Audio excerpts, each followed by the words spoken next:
كنا اتكلمنا قبل كده في حالة مدير التسويق ومدير العلامة التجارية ان بيكون في مثلث كده اللي بيكون السبب بإذن الله ان الشركة دي تطلع او تنزل. وقلنا ان الطرف ده من المثلث هو مدير المبيعات اللي بيكتمل فرقة او سيكشن الدعاية والاعلان جوه اي شركة. هما التلاتة وظايفهم قريبة قوي قوي من بعض، هما التلاتة بيتعاونوا على تحقيق اكبر نسبة مبيعات الشركة. واحد عن طريق تطوير العلامة التجارية، وواحد عن طريق تطوير اعلان المنتج وازاي يخليه مميز عن الباقي، والتالت هو موضوع حلقتنا النهارده وهو مدير المبيعات. وكالعاده هنربط الوظيفه دي بالحاجه الاساسيه اللي احنا بنتكلم عنها وهي كليه تجاره، وليه خريج كليه تجاره هو انسب واحد لشغلانه المبيعات. بس قبل ما ابدا، انا ده حسن، لاول مره تشوفني وتشترك في القناه وتفعل زر الجرس عشان يجيلك كل جديد. ويلا بينا. وظيفه المبيعات على فكره عشان ما اكدبش عليك هي مش حكر على خريج تجاره بس، انا قلت لك ان خريج تجاره هو الانسب ليها. لكن اكيد كتير منكم قبل كده اشتغل مندوب مبيعات، او مثلا ممكن يشتغل مندوب مبيعات في شركه ادويه او مبيعات في شركه هندسيه. لكن المهارات الوظيفيه نفسها بتدرس داخل كليه تجاره، لان البيع في حد ذاته اصلا ماركتينج. لان انا لما باجي ابيع لك المنتج فانا بسوق ليه غصب عني، هقول لك مميزات المنتج ده عشان تشتريه مني. بس زي ما قلت لك قبل كده في اختلاف بسيط بين الماركتينج والمبيعات في اول حلقه. المبيعات بيحتك اكتر بالعميل، بيتعامل معاه بشكل مباشر. الماركتينج بيطرح لك الفكرة قبل أصلا ما يوصل المنتج للعميل، لكن المبيعات بيتكلم مع العميل بشكل مباشر، وبيحط خطط تزود نسبة المبيعات، وبيحط كمان هدف هو عايز يوصل له. عاوز مثلا يوصل لمبيعات معينة، مبيعات قد ايه، فبالتالي يحط خطة ايه عشان اوصل لنسبة المبيعات دي. هنزل اكلم العميل مثلا، هل هكلمه في التليفون عن المنتج، هل هدخل ايفنت مثلا وابيع المنتج بتاعي، ابقى سبونسر للايفنت ده مثلا. من الاخر زي ما قلت لك هو بيحتك بالعميل بشكل مباشر. يعني مثلا المثال الاشهر واللي اكيد كلنا مرينا بيه هو مندوب مبيعات الشركات العقاريه. شركه عقارات بتمتلك وحدات سكنيه معينه، والمطلوب منهم ان هم يبيعوا عدد الوحدات السكنيه دي.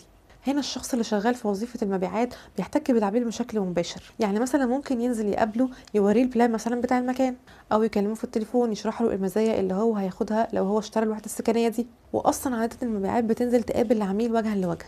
زي مثلا لو انت في سوبر ماركت بتلاقي مثلا مندوب المبيعات حاطط لك عينات مطلوب منك انك انت تدوقها، لو عجبتك بتروح تشتريها. ضروره المبيعات في اني اصلا عايز اقنع العميل بالمنتج بتاعي، لان في منتجات كتير زي موجوده في السوق، فانا عايز اخلي العميل يجرب المنتج علانيه، او مثلا ياخد فكره عنه. يعني مثلا في محلات العطور هو بيخليك تشم البرفيوم الفلاني عشان تشوف هتشتريه ولا لا.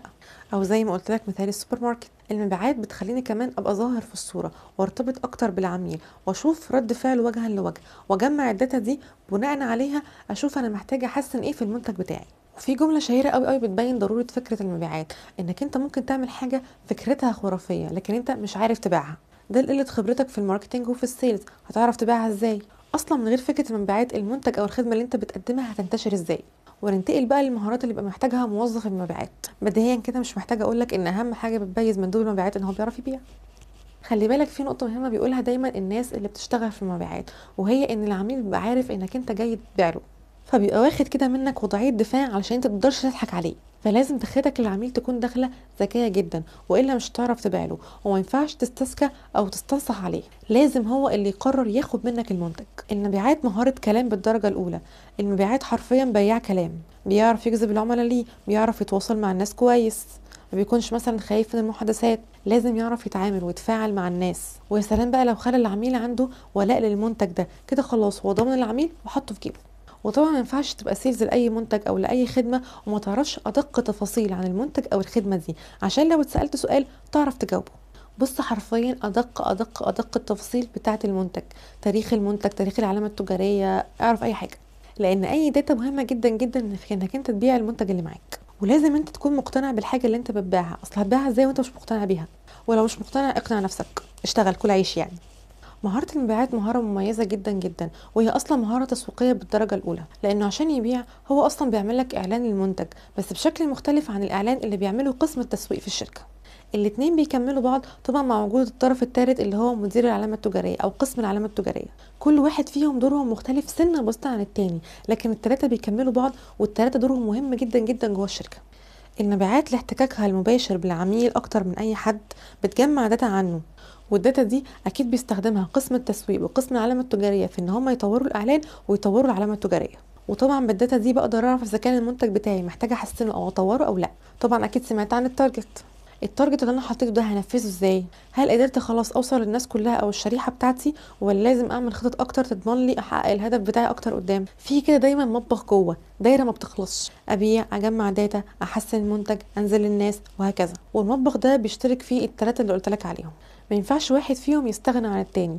ادوارنا مختلفه لكن تكميليه، بنكمل بعض عشان الطبخه تكمل. وزي ما قلت لك الشركه اللي بيشتغلوا فيها يا اما تطلع او تنزل. وبس كده، ده كان اخر ضلع في مثلث الدعايه والاعلان.